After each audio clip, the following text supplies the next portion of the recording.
আসসালামু আলাইকুম স্নেহের অষ্টম শ্রেণীর শিক্ষার্থীবৃন্দ। আমরা ঘ পর্যন্ত লাস্ট ভিডিওতে সমাধান করেছিলাম। আজকে আমরা নাম্বার সমাধান করব। নাম্বারটা কি বলছে দেখো, x cube plus x y. তাহলে আমরা সমাধান শুরু করে দিই। দেখো x cube plus x y কী করতে বলেছে, সূত্রের সাহায্যে বর্গ করতে বলছে। তাহলে x cube plus x y এর বর্গ জানি, এতক্ষণ ধরে আমরা অঙ্ক সমাধান করতেছি, তার মানে আমরা জানি জাস্ট যা আছে তার উপর বর্গ বসাই দেব, তাই না? তার উপর বর্গ বসাই দেব। এখন কি করব, সূত্র বসানোর চেষ্টা করব। এক্স কিউটা আমার এ, এক্স ওয়াইটা আমার হতেছে বি। তাহলে দেখো এ প্লাস বি হোল স্কোয়ারের সূত্র বসেছে। তাহলে এক্স কিউবের উপর স্কোয়ার প্লাস 2 ইন্টু এ, তার মানে এক্স কিউব ইন্টু বি মানে এক্স ওয়াই প্লাস এক্স ওয়াইয়ের উপর হোল স্কোয়ার মানে বি স্কোয়ার। তাহলে এখন সমাধান করব। দেখো এক্স কিউব তার উপর স্কোয়ার আছে, তাহলে কি হয়ে যাবে, পাওয়ার এক্স টু দি পাওয়ার 6, 3 দুগুণে 6, তাই না? প্লাস 2 এক্স কয়টা আছে দেখো, একটা কিউবের সাথে আর একটা এক্স গুণ আছে, তাহলে এক্স টু দি পাওয়ার 4, 3 আর 1 4 গুণ করলে, তাই না? Plus into Y plus X square Y square. এটাই আমার অ্যান্সার। তারপরে দেখো নম্বর অঙ্কটা কি বলেছে, নেক্সট অঙ্কে আমরা মুভ করব। নাম্বারটা, নাম্বার আমার এখানে বলেছে 11x minus 12b, 11a minus 12b। তাহলে দেখো 11a মাইনাস 12b এর বর্গ কত হবে, যা আছে তার উপর আমরা হোল স্কোয়ার করে দিব। তাহলে 11a minus 12b whole square.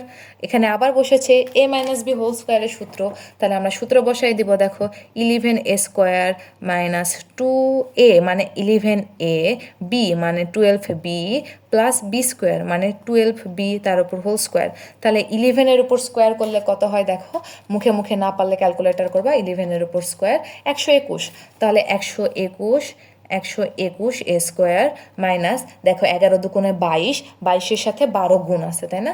তাহলে 11 দুগুণে 22 গুণ 12 কত হয়, 256 এ আর বি আছে, এ বি প্লাস 12 144 হয়, 144, তাই না? এই যে দেখো 144 বি স্কোয়ার। এটাই আমার অ্যান্সার। নেক্সট নম্বরে মুভ করব। দেখো নম্বর আমার কাছে বলেছে 6x square Y minus 5x Y স্কোয়ারের বর্গ করতে বলেছে। তাহলে নম্বর দেওয়া আছে এখানে 6x square Y minus 5x Y square এর বর্গ, পুরাটার উপর কী করব, হোল স্কোয়ার করব। তাহলে 6x স্কোয়ার মাইনাস ওয়াই, ভুল করলাম, 6x square Y minus 5x Y তার উপর হোল স্কোয়ার, এখানে ওয়াই স্কোয়ার ছিল। আচ্ছা, এটার উপর যদি বর্গ করি তাহলে কী হবে, এই যে 6x স্কোয়ার ওয়াই এটা আমার হলো এ, আর 5x ওয়াই স্কোয়ারটা আমার হলো বি। তাহলে এ মাইনাস বি হোল স্কোয়ারের সূত্র সবগুলো দেখো মোটামুটি সেম। তাহলে এ মাইনাস বি হোল স্কোয়ারের সূত্র কি, এ স্কোয়ার মানে 6x Y x square Y তার উপর হোল স্কোয়ার, এ স্কোয়ার মাইনাস 2ab, তার মানে কি এ হচ্ছে 6x স্কোয়ার ওয়াই, বি হচ্ছে 5x Y square, A B plus B square মানে কি 5x ওয়াই এর উপর স্কোয়ার তার উপর হোল স্কোয়ার। এখন আমরা এটাকে ক্যালকুলেশন করব। দেখো ক্যালকুলেশন করলে হয় 6 6 36 X to the power 4 Y minus 5 6 30, 30 দুগুণে 60 এক্স স্কোয়ার আর এক্স গুণ হইলে এক্স কিউব, ওয়াই স্কোয়ার আর ওয়াই তার মানে ওয়াই কিউব প্লাস 5-এর উপর স্কোয়ার মানে 25, এক্স স্কোয়ার মানে এক্সের উপর স্কোয়ার মানে এক্স স্কোয়ার, ওয়াই স্কোয়ারের উপর স্কোয়ার তার মানে ওয়াই টু দি পাওয়ার 4। এটাই আমার অ্যান্সার।